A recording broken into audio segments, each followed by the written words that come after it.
On passe évidemment aux suites de l'affaire de Rugy et surtout à ses sources. François de Rugy qui démissionne après les révélations de Mediapart. Bonjour Antoine Rouget. Bonjour. Merci d'être avec nous dans ce studio d'RMC. Vous êtes journaliste à Mediapart. Vous faites partie de ceux qui ont signé ces enquêtes sur François de Rugy. Commençons d'abord par les dernières révélations. Hier soir et encore ce matin, les frais de représentation utilisés pour payer la cotisation à son parti politique et puis l'utilisation du chauffeur. Quelles sont ces révélations ? Donc nous avons publié effectivement hier après-midi un nouvel article concernant l'usage des deniers publics fait par François de Rugy lorsqu'il était député Europe Écologie Les Verts, donc en 2013-2014. Il a utilisé une partie de son IRFM qui est l'enveloppe de frais de mandat dont disposent tous les parlementaires pour payer un certain nombre de frais dans le cadre de leurs activités. Or, François de Rugy a ponctionné une partie de cet argent pour payer et verser ses cotisations à son parti en 2013 et 2014, ce qui est évidemment pas la destination. En tout cas, on ne peut pas en théorie piocher dans son compte IRFM pour payer ses cotisations. Je vous arrête un instant sur ce mot en théorie. Précisément, c'est toute la question. Est-ce que c'est légal, illégal ? Est-ce que c'est juste qu'en théorie, il ne faut pas le faire ? Où est la limite ? Et il y a longtemps eu une ambiguïté, même si finalement la réglementation était claire, c'est-à-dire que l'IRFM était une enveloppe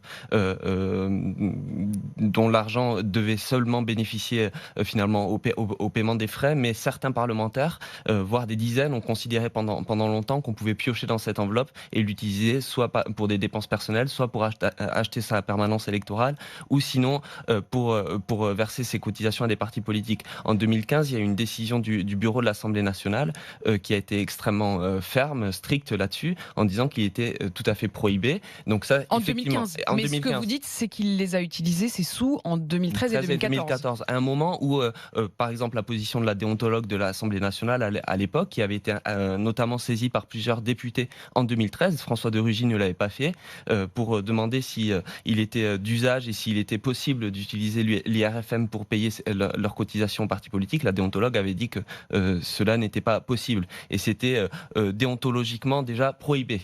Est-ce que vous enquêterez d'ailleurs sur, puisque vous le dites, c'est une pratique finalement qui était assez commune à ce moment-là, est-ce que vous enquêterez sur les autres députés qui ont pu et sans doute utiliser l'argent également pour les mêmes choses ? Mediapart, depuis sa création, a fait énormément de révélations sur l'usage de l'IRFM, qui était vraiment d'abord un secret de polichinelle au sein des groupes parlementaires. Et donc, c'est d'ailleurs l'ensemble de ces révélations qui a conduit l'Assemblée nationale, sous la présidence de François de Rugy, à réformer cette enveloppe. C'est le comble de cette histoire, c'est que c'est sous François de Rugy qu'on a précisément réformé l'utilisation de ces sous, et c'est par là qu'il est pris et qu'il a péché. Et d'ailleurs, François de Rugy a été l'un des parlementaires les plus offensifs, notamment quand il était dans l'opposition à Nicolas Sarkozy, et quand Mediapart a révélé un certain nombre de turpitudes, et notamment d'usage dévoyé des frais de mandat. François de Rugy faisait partie de ce groupe de parlementaires, ces quelques parlementaires qui disaient il faut absolument réformer, il faut de l'exemplarité, parce que nous sommes conscients de l'effet dévastateur de ces sujets dans l'opinion française. Antoine Rouget, tout à l'heure on avait un des auditeurs qui nous appelait et qui regrettait le côté feuilleton chasse à l'homme. Pourquoi vous faites ça sous forme de feuilleton ? Est-ce que ça veut dire que vous voulez quoi ? Gratter les nerfs un peu de l'homme politique au fur et à mesure ? Non, ou bien tout simplement faire acheter votre journal ? Non, c'est simplement le propre d'une enquête. Moi, je note qu'on avait, par exemple, au moment de l'affaire Fillon, on a dit le Canard enchaîné est en train de feuilletonner, alors que le Canard enchaîné reconstituait pièce après pièce le puzzle de ce qui allait devenir l'affaire Fillon. Dans l'affaire Benalla, on a dit à Mediapart, vous êtes en train de feuilletonner, alors que nous étions simplement en train d'effectuer des recherches qui nous ont permis d'aboutir aux choses les plus graves dans le contrat russe signé par Alexandre Benalla. Et dans le cas de François Rugy, nous débutons sur des pistes d'enquête. C'est un travail collectif. On a travaillé jusqu'à 5 journalistes sur ce dossier pour recouper sur la base d'éléments, parfois même de choses qu'on n'arrivait pas bien à déterminer et qui ont permis finalement de publier 5 articles qui sont dévastateurs. Il y en aura d'autres ? Non, aujourd'hui, hier soir, on a publié donc cette dernière enquête sur les abus en termes avec les chauffeurs de François de Rugy, qui a utilisé pour sa partie privée les chauffeurs de l'Assemblée nationale. Vous n'avez plus rien sous le coude pour l'instant, enfin en tout cas. Non, mais il ne s'agit pas de garder des choses sous le coude. C'est quand les informations sont vérifiées, que nous avons pu les confronter au principal intéressé, en l'occurrence à François de Rugy, nous les publions. Et d'ailleurs, c'est ce qui a poussé sa démission questions, ce sont nos dernières questions adressées lundi soir à François de Rugy, et il ne nous a pas répondu et il a remis sa démission à l'AFP. Un dernier mot, quand vous voyez que François de Rugy hier évoque la figure de Pierre Bérégovoy, puisqu'il a tweeté après avoir démissionné, comment ne pas penser aux mots de François Mitterrand en hommage à Pierre Bérégovoy. Est-ce que malgré tout, vous pensez à l'homme à ce moment-là? Comment vous réagissez?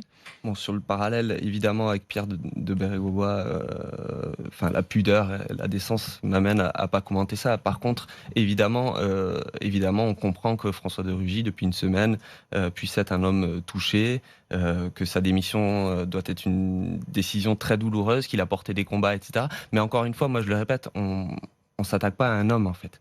Nous, on pointe à des dysfonctionnements, on interroge des mécanismes, on interroge la cohérence d'un parcours politique et de propositions. Je le redis, François de Rugy a été l'un des parlementaires les plus offensifs pendant de nombreuses années, notamment sous Nicolas Sarkozy, ensuite sous le quinquennat de François Hollande, pour la réforme, notamment de l'IRFM, des frais de mandat. Et il a été l'un des parlementaires les plus offensifs pour dire qu'il faut faire attention à l'usage des deniers publics par les politiques. Restez avec nous, Antoine Rouget. Je donne la parole tout de suite aux auditeurs. On est avec vous, Aïssatou. Bonjour. Bonjour. Bonjour, bienvenue sur RMC. Bonjour. Dites-nous. Bonjour. Alors, j'ai plein de choses à dire, donc essayez de pas me couper pour pas que je perde le fil. Mediapart, je recommande vraiment de se présenter en fait à la présidentielle et de se faire élire, parce que quand on les écoute, on a l'impression que ce sont les plus vertueux.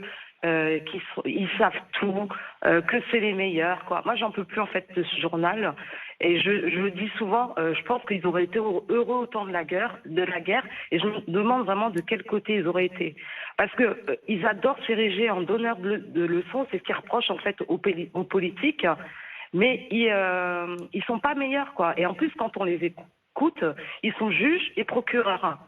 Mais honnêtement, j'attends votre chute avec impatience. Vous balancez en fait des noms en pâture, en feuilletonnant. Vous dites que c'est en fait on regroupe les infos, mais vous n'allez pas me dire en quelques jours que vous avez trouvé de nouvelles infos comme ça, quoi. Et en plus, souvent, quand vous balancez des noms, il n'y a pas de documents, il n'y a rien. En fait, vous balancez des phrases comme ça, comme par exemple pour le soi-disant logement social de François de Rugy. Et ça n'a pas été le cas. Pourtant, on ne vous a pas entendu dire on s'est trompé là-dessus. Non, quoi. Mais justement, Aïssatou, ils sont les meilleurs ambassadeurs pour le Rassemblement national, quoi. J'aimerais bien que en fait, ce qui me dérange, c'est qu'il y a un mélange de fake news et de certaines choses qui sont vraies, mais qui sont légales, quoi. Aïssatou, justement, Antoine Rouget est là, il peut vous répondre. Oui, bonjour. Bon, il y a beaucoup de choses dans votre question. Je vais essayer de dénouer un petit peu les différents éléments. En tout cas, sur les faits. D'abord, il n'y a pas de document. Je vous invite simplement à lire la réalité des choses. Il y a des photos, il y a des témoignages, il y a beaucoup de choses. Et d'ailleurs, moi, je note que depuis une semaine, François de Rugy et certains responsables de La République En Marche ne nous ont pas attaqués sur le fond et sur les éléments de fond, mais ont attaqué le journal, c'est-à-dire Mediapart, Le Messager. Or, le problème de François de Rugy depuis une semaine, ce n'est pas Mediapart, ce sont le contenu des articles. Ces informations auraient pu être diffusées par n'importe quelle autre voie de presse. Ça aurait posé un problème énorme à François de Rugy. Donc, je trouve que l'attaque de Mediapart est extrêmement facile. En même temps, je la comprends d'un point de vue de stratégie politique. C'est vieux comme le monde et vieux comme le nouveau monde. Mais je pense qu'en l'occurrence, le problème n'est pas Mediapart, même si évidemment on est critiquable. On accepte la critique, on accepte évidemment le débat. En tout cas, elle est audible ici et chacun doit pouvoir s'exprimer. Merci Antoine Rouget d'être venu avec nous. Je rappelle que vous êtes journaliste à Mediapart, que vous êtes l'un de ceux qui a enquêté sur François de Rugy. Merci à Aïssatou qui était avec nous à l'instant. Dans un